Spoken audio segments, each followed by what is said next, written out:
How's it going, folks? Today we're going to do some milling here, and we got a nice little straight maple. We're going to go for this. It's on a bit of a back lean, and I think it'll sweep through here just no problem anyway. So we're going to go with that. Originally, I was thinking maybe I'd take out this this ash, which is pretty much dead anyways. You can see the bark's falling off it down here, or maybe it got bumped into with a plow or something. But anyway, we're gonna go for that maple and see if we can't get it down to where we want her. Stay tuned. Today we're rocking the Pioneer p20.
Good idea to carry an axe, folks. There, you bang your wedge out instead of goofing around trying to cut your Dutchmans out and make the or trying to cut your wedge out, because you wind up with the Dutchmans that way.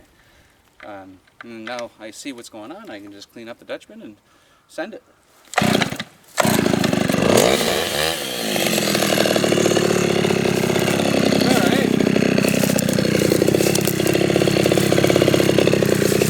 Well, I hit the kill switch that time. That was me.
I just figured I'd show you. Look at all this beauty holding what I had.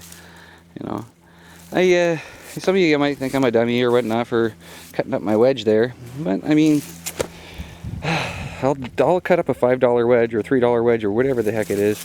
Then I get to go home and see my family tonight. So I mean, that's what I'm comfortable with, and it made it fall through that little area like I told you. It could only go one way, guys, and I told you I was on a back lean, so I did what I had to do. Anyways, down she is, and we're gonna mill the sucker up. I've already got it fairly cut up. I gotta make a couple more little cuts, get the rest of this brush out the way, and we'll get the main stems onto on my makeshift milling stand that I made here out of pellets. We'll catch you there.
Hey folks, so we got another fence board here. That was our top cut today, and I've loaded our middle cut, and here's the bottom cut. It's fairly stout. I probably could get another good little 2-inch cut off of it, I think. I don't know. We might make a venture on it for it here at the farm there. We'll see what the boys say and what they want to do with it. I might continue milling it. Yeah, either way, we're getting down to the twilight hours here, so I'm gonna have to pack up and go home and look after my animals at the old homestead, and we'll decide what we're gonna do with this tomorrow. I mean, I might get this video up tonight, and if I do, go ahead and let me know in the comments what you think I should do with it. Otherwise, here's our main board, which I'm taking home all proud to go throw on top of the pan and coop and dry out. Nice beauty chunk of maple, you know what I mean? Can't go wrong. I'm milling it myself, you know, it ain't cost me nothing. So till next time, take her easy, be safe.